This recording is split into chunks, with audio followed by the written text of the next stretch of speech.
Pour l'astuce du jour, je vais vous parler des colombos. Et là, de l'aglaonema. Alors, c'est des plantes qui supportent très bien la croissance en ombrage à l'intérieur. Donc, vous pouvez les mettre dans la maison, dans une salle de bain, sans aucun problème. Qu'est-ce qu'on va pouvoir faire?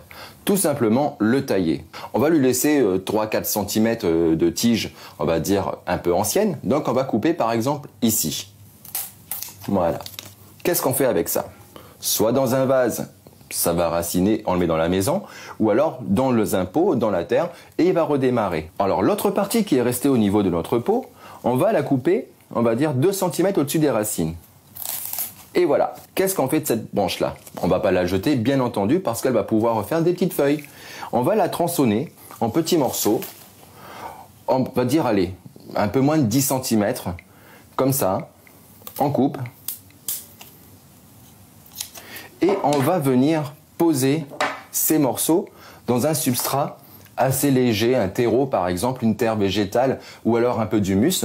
Et on va venir les poser légèrement en biais, mais quand même plutôt à l'horizontale, la base au contact du sol. Et vos boutures d'aglaonema vont ressortir un voire 2 petits rejets par tronçon. Et on a ici par exemple un morceau qui a été posé dans le pot. Et on voit sur cette branche 2 rejets qui sont ressortis. Alors, d'un seul plan, on pourra en tirer 5, 6, 8, 10, autant qu'il y aura de tronçons, voire même le double, et surtout de la grandeur de la tige. Alors voilà pour l'astuce du jour sur les aglaonema, et bon bouturage!